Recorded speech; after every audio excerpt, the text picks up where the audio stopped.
thank you for joining me for another episode of Writing Rants. For today's episode, I would like to focus on how to take criticism. And this is an important skill to have no matter what stage of the writing journey you are on.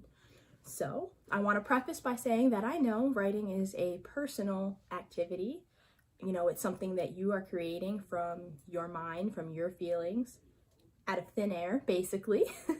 It's very personal, so sometimes taking critiques can be difficult. It's a tight line, to follow, but it's necessary. Why? Because not only is writing a personal activity, it's also a community one. In this industry, the success or failure of your work is based upon the opinions of the community, the opinions of your fellow writers, the opinions of your audience members, people that read your genre. So to a certain extent, you do want to appease your audience, but at the same time, you don't want to go the Disney Star Wars route, for example, and just do everything to please your audience, because audience is wide, it's varied, it's broad. So when you try to please everyone, you end up with a patchwork that kind of looks like a quilt made of scrap blankets. It's not an ugly blanket. It's not exactly pretty. Doesn't really match any of the furniture or your bed sheets or the walls, but it kind of does, and it's kind of an eyesore at the same time. So you just don't want your book to be a patchwork. So in today's episode, I want to discuss how you can start taking criticism and deciding which critiques to use and to revise with, and which critiques you can leave behind. So the first step actually is to figure out what type of writer you are. Now, I've been in the industry for many years and I've come across a wide variety of different writers, different personalities, but we can funnel them all into a few broad umbrella categories, okay? So you have writers that are people pleasers. They want everybody who ever picks up their book to love it, no matter if they are experimenting with a genre or if they're experimenting with characters. They just want anybody and everybody to love their book. Now, this can be problematic because not only is it impossible to please everyone, the work can suffer, much like that allusion I made to the patchwork quilt. It doesn't necessarily fit anywhere, but it fits everywhere, and you just don't want that to happen with your work. So you have the people pleasers. You have writers who are aware that their writing is flawed. They're happy that they've completed a manuscript, but they're ready to get in and start revising, which is helpful because we all need to do that. And then you have the writers that are 100% resistant to change and resistant to growth. They don't need editors because their writing is fantastic. They don't need to revise because the first draft was perfect. And it's impossible. It's impossible. Even if you look back through the literary canon and you look at all of the literary greats, none of them will ever say that their writing was perfect on the page the first go around. None of them. Because that's just not the way that art works. So you want to figure out which writing style you are. Because if you can say, hey, I am one of those writers who has a really hard time taking criticism because I really like my writing, then you can be aware of that blind spot, and that's going to help you in the future with the next step. So step 2 is to use step 1, your knowledge of what type of writer you are, to make yourself aware of your pitfalls. So if you know that you're a people pleaser, you want to keep yourself aware when you're looking at your critiques and your reviews and listening to people's opinion of your story that, hey, this person said that they really didn't like this element. But this person also doesn't really read romance, and that's kind of all that I write. So, you know what? I'll keep it in mind. I'm gonna keep it to the side, but I'm not gonna have it in the forefront of my brain because it's just not a genre that they like. So once you figure out your pitfalls and what type of writer you are, you can move on to the next step, which is separating the critiques that you get into sections. Like I was saying, this critique is for a genre that I don't really write in, so I can put it to the side. So there are different types of critiques and criticisms. You have some of them that are just inarguable. Those are things like grammar and spelling, things like that. You can't really argue with whether or not a period should be at the end of your sentence or a question mark if it's a question. So those are some of the critiques that you should adhere to. Even, and I've come across this as well, people whose protagonists are uneducated, so they wanted to express that stylistically through incorrect grammar in the writing. The problem with that is that if your grammatical errors are not consistent, then it doesn't feel like a stylistic choice, and it just feels lazy, it feels rushed, it feels unloved, like you didn't get an editor. So you want to keep that in mind. The other type of critiques are stylistic critiques. These are the things where you're like, hey, I noticed that you show a lot, or you tell a lot instead of showing. You know, you say, he did this, and then he did this, and then he thought this, and then he said this.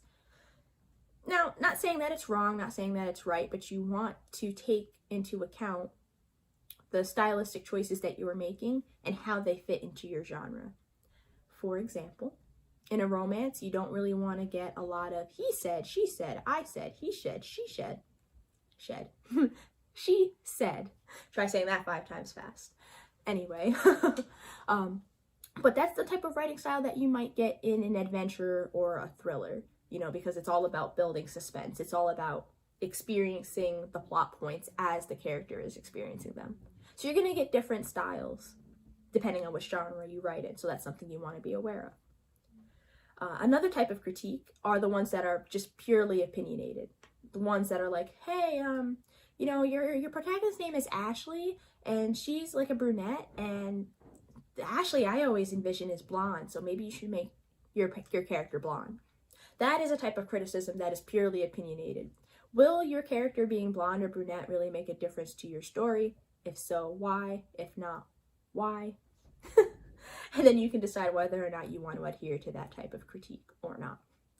But it's good to take the critiques that you get, not throw any of them away, not discard them or ignore them, but to place them into those categories so you know how much weight you want to give to those thoughts and those opinions. Because they are mostly opinions at the end of the day. But then the next step is to go through those critiques. You want to experiment. If you are getting a lot of critiques saying that you tell a lot and you don't show, go get a scrap notebook, scrap piece of paper, try writing with sound imagery and taste and sight imagery, and not just, he felt sad, is show him feeling sad. And then just see how it works for you. Copy and paste it into your story, see if it fits, if it flows with your writing style, or if it doesn't, and go from there when you're deciding what changes you want to make. But you want to remember that everything that you do, every change that you make or you don't make, should all be in service of your greater story. So you always want to keep in mind, 1, what do you want your audience to get out of this story? 2, what themes do you want to adhere to in your story? And 3, what is your final message? Because you want to make sure that any choice you make in your manuscript is in service of that greater idea. So before I go, I want to leave you guys with a few tips on how to get yourself started. 1, and this is probably the most obvious one, but it needs to be said, and it's easy to forget. Don't take it personally. Most people aren't telling you that there are flaws in your writing because they want to be jerks. I mean, there are a few of them out there, but most people are saying, hey, you know, I personally didn't enjoy this, which means that some other people might not enjoy this too. So I want to tell you why, and you can decide whether or not you want to take my opinion to heart or not. 2, remember that your editors or your beta readers, if you can't afford editors, things like that, your critique circle, that they're all human. And we're all subject to our own biases. So some of the critiques that you might get are personalized to what I like, for example, or what your critique team likes. And it might not necessarily be what your audience likes. So that's something you're always going to want to keep in mind. And again, all of this is to service your story. So this kind of brings me to my last point, my concluding point, that as writers, we should always have other people looking at our work. I know it's scary because it's personal. If you talk about your feelings, your greatest fears, you put all of that on the page, you feel like you're giving somebody the license to know you that you may not know that well. You're afraid that they might take your ideas, things like that. But sharing your writing is a very important, although underrated, part of your writing growth. You'll never know the mistakes that you might make if other people don't read your writing. You might not know that you're being cliche if you don't, you don't give your writing to other people and they give you back this feedback. And you'll never know that you can do better. But that goes alongside with reading a lot as well, of writing, experimenting, all the general tips that we give to creative writers. So I want to thank you guys for tuning in for another episode of Writing Rants with me. This is honestly one of the best parts of my week, when I get to create these videos and talk directly to my audience. So if you like this video, please like, subscribe, leave me a comment. If there's any topics that you would like addressed in future episodes, leave it in the comments, send us an email, let us know, because we want to create this podcast is for you. We want it to benefit you. So if we are covering content that has nothing to do with what you want to do, with your goals and your growth, let us know so that we can better cater our episodes for you. As always, thank you for joining us.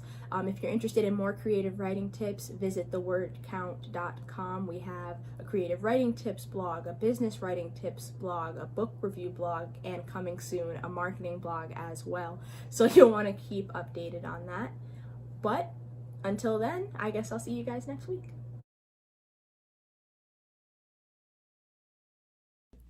Hi, Naomi from The Word Count here. If you enjoyed today's rant, be sure to smash that like or subscribe button.